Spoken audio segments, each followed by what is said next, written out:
Bonjour et bienvenue dans notre vidéo. Aujourd'hui, nous allons voir ensemble le saumon gravlax.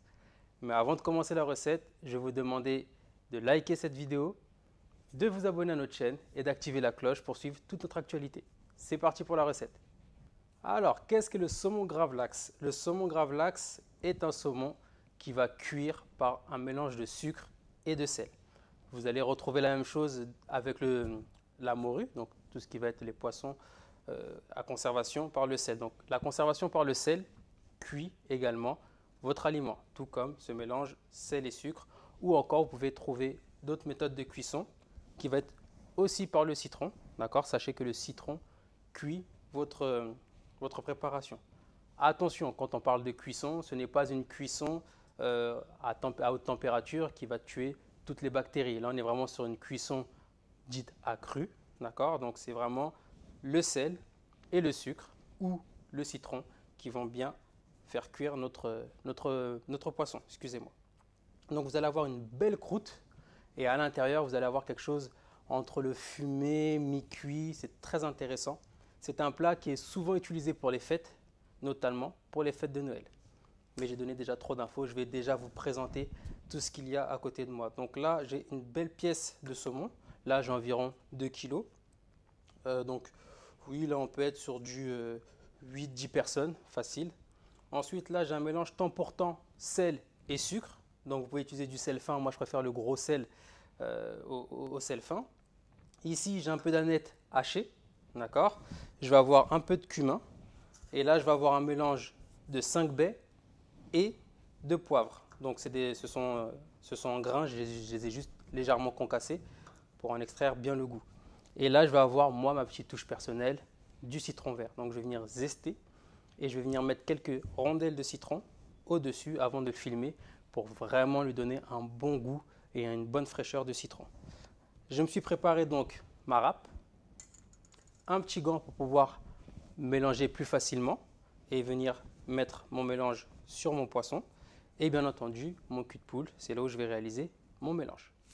Donc tout de suite, je vais prendre ma balance, je vais mettre mon cul de poule dessus. Donc là, de mon temps pour temps, je vais pouvoir mettre environ 600 à 700 grammes. D'accord? C'est pour vraiment recouvrir entièrement mon poisson. D'accord? Si vous voyez que c'est un peu juste, vous pouvez en rajouter un petit peu. Voilà. Et bien entendu, c'est un mélange qui se conserve très bien. Il n'y a vraiment pas de problème. Je vais pouvoir ensuite ajouter mon aneth. Donc une belle botte d'aneth. D'accord? Vous pouvez également utiliser de l'aneth en poudre. D'accord? Déshydraté. Là, je vais rajouter donc 2 cuillères de cumin, donc 2 cuillères à café de cumin. Je vais pouvoir ajouter mon mélange de baies et de poivre concassé. Je vais à présent zester mon citron. Donc là, pareil, j'en mets pas trop. Je zeste un petit peu pour donner un peu de fraîcheur.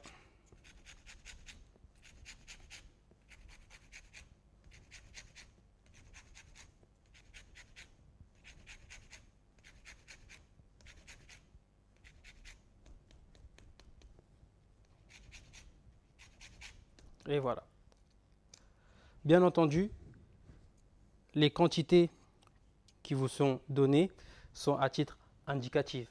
Donc si vous, à la maison, vous préférez avoir un peu plus de puissance au niveau du citron, vous en mettez un peu plus. Si vous voulez un peu plus de force avec les baies et le poivre, vous y allez un peu plus. Voilà, après, vous êtes cuisinier, c'est aussi à vous de mettre votre touche personnelle. D'accord? Par exemple, le citron n'est pas obligatoire. Moi, je le mets parce que je trouve que ça parfume et que ça apporte beaucoup de goût. Une fois que mon mélange est donc réalisé, je vais pouvoir mettre tout ça de côté. Voilà. Donc, je vous rappelle, ça se conserve. D'accord? Vous mettez un coup de film, vous mettez dans un bac hermétique, ça fonctionne très bien. Donc, je rapproche mon poisson. Veillez bien également Normalement, sur le saumon, il n'y a pas trop de problème, mais veillez bien à retirer toutes les arêtes avant. Moi, il est déjà désarrêté. Et puis, n'hésitez pas aussi à le passer sous l'eau avant de l'utiliser. D'accord? Donc là, je vais pouvoir bien mélanger ma préparation. D'accord? J'hésite pas à malaxer un petit peu pour bien faire infuser mon poivre et mes baies. D'accord? Je malaxe bien. Je rends mon mélange bien homogène.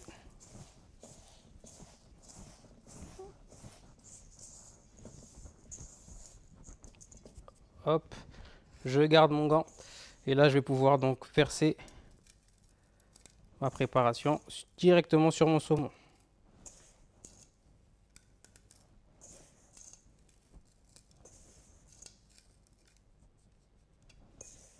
Donc je recouvre entièrement le saumon.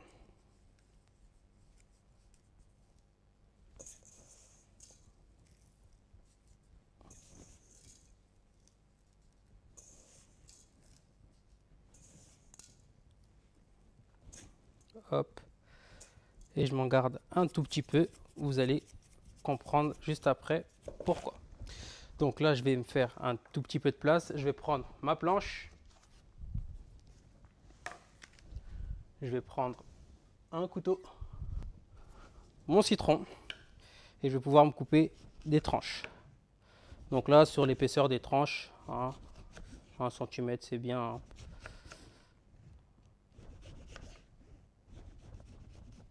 Voilà. Je vais pouvoir mettre mes tranches sur mon saumon.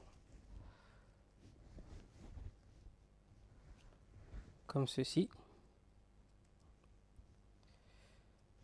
Et je vais recouvrir également mes citrons, mes tranches de citron avec mon sel.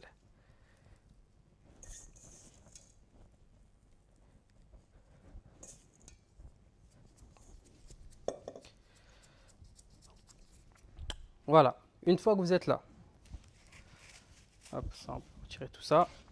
Ce qui va se passer, c'est que vous allez conserver votre saumon au frais pendant minimum 24 heures. Donc je vais le filmer bien comme il faut et le ranger au frais au moins 24 heures. L'idéal, c'est 48 heures. 48 heures, surtout quand vous avez une pièce assez épaisse, vraiment vous avez ce mélange qui va vraiment pénétrer dans la chair de votre poisson et ça va vous donner encore un meilleur goût à l'intérieur. D'accord? Donc là, bien filmé, on le met au frais, 48 heures, et on pourra attaquer ensuite notre petite sauce à la framboise. Au frais, d'accord? Donc là, je vais préparer ma sauce, puis je vais pouvoir rincer mon poisson et ensuite le détailler pour pouvoir le dresser. Donc pour ma sauce, je vais avoir besoin de framboise, l'équivalent de 2 cuillères à soupe de vinaigre. Si vous avez du vinaigre de framboise, c'est parfait. Là, je vais avoir 2 cuillères à soupe environ de miel, un échalote et un peu de persil.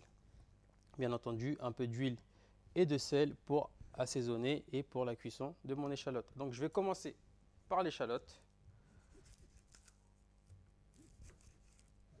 Hop. Alors l'échalote, vous pouvez, si vous le souhaitez, le ciseler. Moi, je vais simplement l'émincer parce que j'ai envie de garder justement cette puissance de l'échalote et surtout ces morceaux. Maintenant, si vous souhaitez, vous pouvez bien entendu le ciseler pour avoir quelque chose d'un peu plus fin. Mais dans tous les cas, l'échalote restera dans votre sauce, donc c'est pas un problème. Après, vous pouvez, si vous le souhaitez, passer votre sauce, comme ça vous n'avez pas l'échalote. Mais moi, je recherche l'échalote, donc je ne la passerai pas. Donc je retire une petite couche là. Hop. Ensuite, je vais simplement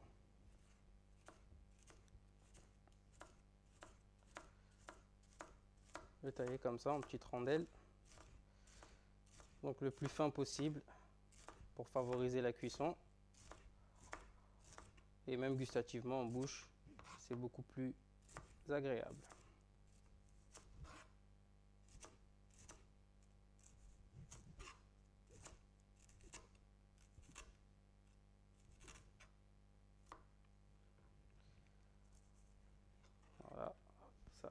ici. Je vais donc pouvoir mettre mon huile. Donc là, j'ai de l'huile d'olive, moi. Hop, pour faire suer mon échalote. Hop, je vais approcher tout ça parce que je vais en avoir besoin. Voilà. Donc je laisse chauffer un peu. Et pendant que mon échalote va suer, je vais ensuite équeuter un petit peu mon persil, le hacher grossièrement pour pouvoir après le mettre également dans ma sauce. Donc ici, je vais me prendre une petite cuillère également. Je vais en avoir besoin. Hop. Donc là, je vais pouvoir mettre mon échalote. Et là, je mets à feu moyen. D'accord, je ne veux pas de coloration. Je veux vraiment suer à blanc.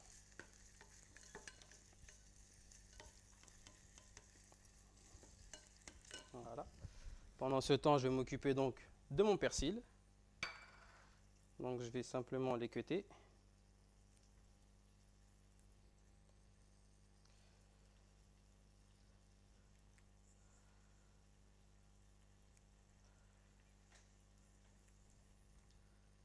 Hop.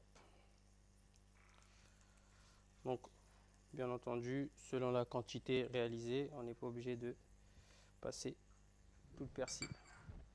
Voilà. Et là, je vais simplement... Alors, vous pouvez utiliser un couteau de tour si vous souhaitez. Moi, j'utilise mon petit couteau favori. J'aime bien ce couteau. Hop. Donc, grossièrement, hein, je ne recherche pas quelque chose de fin. Après, si vous le souhaitez, vous pouvez bien entendu utiliser quelque chose de plus fin. Vous pouvez prendre le couteau de tour et aller plus finement. D'accord? Voilà. Ensuite, ici, on fait bien suer.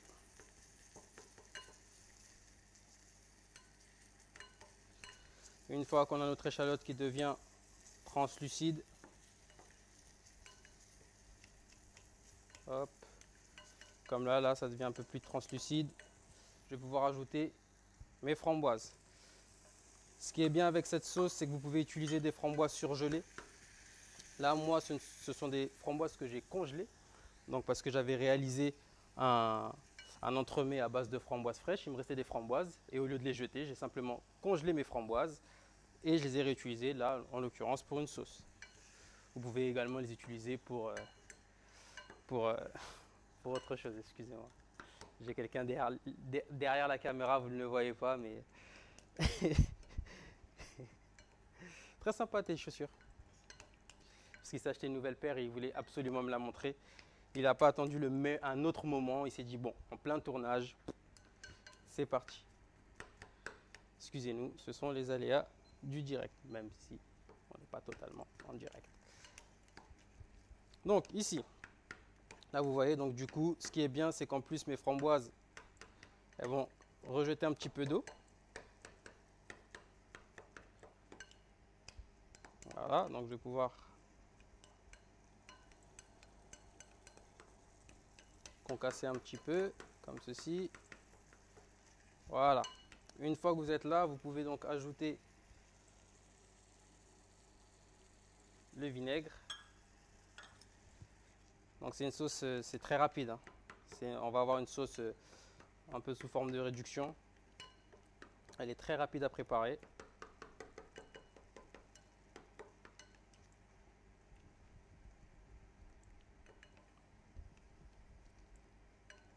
Et avec des framboises fraîches, ça ira encore plus vite. Donc là, je laisse cuire un petit peu, environ 1-2 minutes.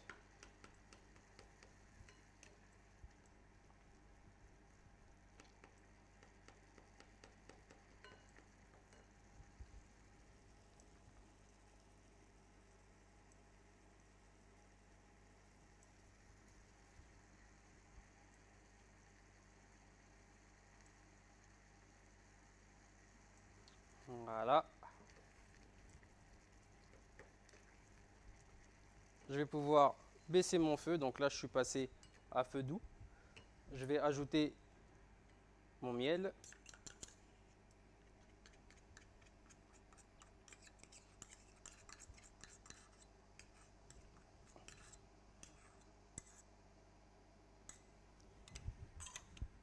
et le persil.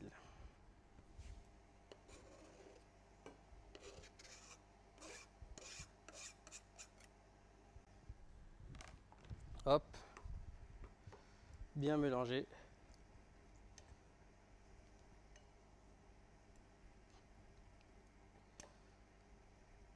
Voilà, donc je vais pouvoir repasser à feu moyen, juste pour pouvoir réduire un petit peu ma sauce et pour pouvoir lui donner une consistance un peu plus épaisse, donc un peu plus de sirop. Pendant ce temps-là, je peux à présent nettoyer mon poisson. Je viens de rincer mon saumon, d'accord? Donc je l'ai passé sous l'eau froide. Il ne faut pas trop le rincer non plus parce que sinon vous allez retirer tout le goût et tout ce que vous avez mis dessus. C'est dommage. Là, vous voyez, il me reste bien de la nette dessus. C'est normal qu'il ait rétréci un petit peu, hein. C'est la concentration de sucre et sel qu'il a légèrement rétracté. Mais voilà, donc là, on a une belle croûte. Et au toucher, je sens que même à cœur, on est bien. D'accord? 48 heures, c'est pas trop, au contraire. Hop, je vais le mettre là. Ma petite sauce, pour info, je viens juste de l'arrêter. D'accord? Elle est assez réduite pour moi. Donc là, je l'ai arrêtée. Je vais la laisser refroidir et je viendrai l'assaisonner juste avant mon dressage. Pour mon saumon, rappelez-vous, j'avais encore la peau en dessous. D'accord? Donc là, je vais simplement lever le filet. Hop. Donc pour lever le filet, c'est simple. On vient bien en dessous. D'accord? Donc je me mets un petit peu, je peux reculer un petit peu pour que vous puissiez voir, parce que si je mets ma tête là, vous allez voir ma tête. Donc, hop, on se met bien entre la peau, ici. Je ne sais pas si en régie on peut me faire un plan avec la caméra, mais juste là, ici, pour que je puisse bien montrer. Ça arrive tout de suite, ne vous inquiétez pas, c'est la technologie, on est bien. Voilà, donc ici, là, vous voyez, en dessous, là, toute cette partie-là là, de la peau, jusqu'ici, là, hop. Donc, bien passer la lame entre la peau et la chair. D'accord? Alors moi j'utilise un filet de sol. Pour ceux qui ne savent pas ce qu'est un filet de sol, c'est un couteau avec une longue lame assez flexible. Donc, vous voyez, hein, elle se tord bien.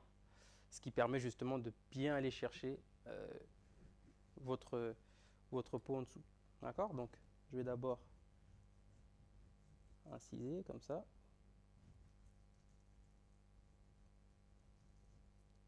Voilà. Hop. Et là, je vais aller donc du coup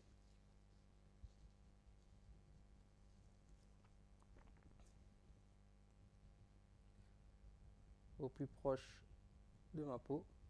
Alors oui, c'est vrai que c'est une petite technique aussi à apprendre. Il se peut que vous retirez, vous laissiez un peu plus de chair. C'est pas très dramatique. Vous pouvez également retourner comme ça vous êtes plus à l'aise de l'autre côté. Hop, là je viens chercher pareil entre la peau et la chair. Et pareil.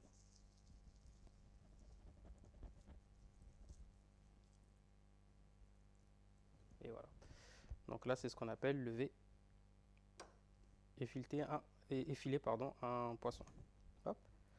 Je retire la peau, j'en ai plus besoin. Ici, si on le souhaite, on peut retirer cette petite couche. C'est facultatif, hein, mais vous pouvez la retirer. Toujours avec votre filet de sol.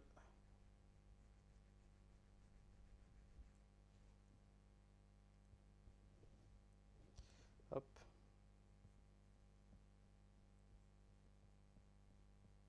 Donc on essaie d'être au plus proche de la chair à chaque fois pour perdre le moins de poisson possible.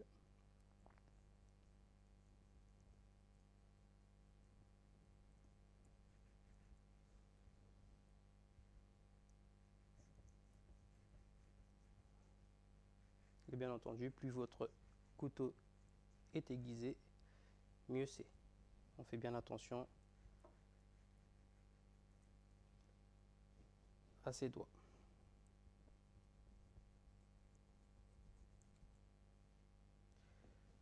Hop. Je vais pouvoir le retourner. Voilà. Ensuite, il y a plusieurs façons donc vous pouvez choisir l'épaisseur que vous souhaitez pour dresser dans l'assiette. D'accord? Mais la plupart du temps, on va venir trancher des fines tranches. Hop.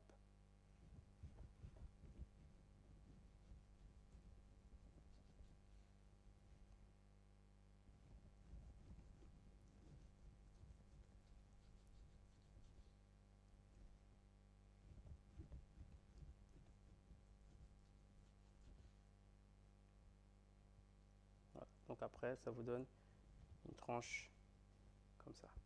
Voilà. Assez fine. Donc vous allez trancher tout votre saumon de cette façon. Puis nous allons pouvoir passer au dressage. Donc je suis prêt pour mon dressage. Alors je vais vous montrer un petit truc quand même. Je me suis préparé, là pour moi c'est une petite poche avec donc du fromage frais et de l'aneth. Donc c'est quelque chose que vous pouvez réaliser à la maison. Vous prenez simplement du fromage frais, bien ferme. Vous mettez un peu d'aneth hachée dedans. Vous le mélangez bien et le tour est joué. Vous pouvez faire une quenelle aussi si vous n'avez pas de poche. Moi c'est juste pour être plus propre, excusez-moi. Ensuite, ma sauce. Donc là elle a bien réduit, elle a refroidi. Je vais lui mettre juste un tout petit peu de sel. Pas trop parce que je vais garder quand même ce contraste un peu sucré et acide aussi de la framboise. Voilà. Je me suis gardé ma petite pipette d'huile d'olive et j'ai un peu de fleur de sel. D'accord? Et comme d'habitude, maintenant, on va prendre cette habitude où à chaque fois, je viendrai dresser une assiette pour vous. Je vais donc maintenant pouvoir, ça, elle est prête.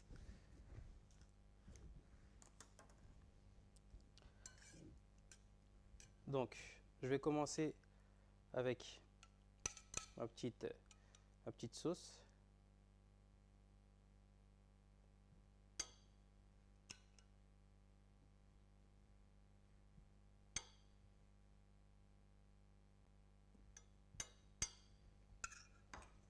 Voilà.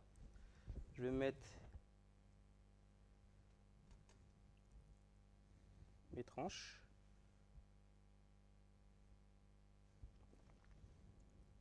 Donc après, vous vous amusez, hein, si vous voulez vous amuser avec les formes.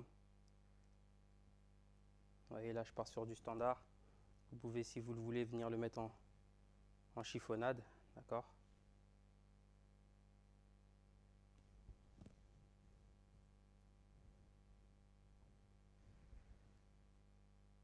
Voilà.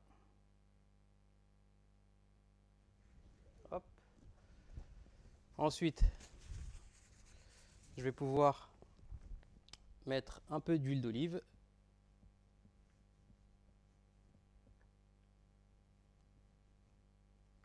Voilà.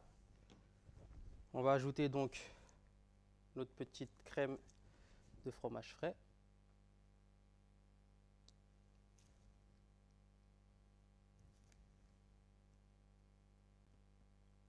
Donc pas trop non plus. Hop. Et un petit peu de fleur de sel sur notre saumon. Voilà, avec peu d'éléments, un dressage simple, rapide, efficace. Hop, et voilà comment réaliser un saumon gravlax. Et voilà comment réaliser un saumon gravlax. J'espère que cette recette vous a plu. Si celle-ci vous a plu, n'hésitez pas à nous mettre un like, à vous abonner et à activer la cloche. Et n'hésitez surtout pas à nous mettre un commentaire pour savoir si vous l'avez bien réalisé et surtout si vous l'avez trouvé excellent. Moi, je m'en vais le déguster et je vous dis à la prochaine pour une nouvelle vidéo.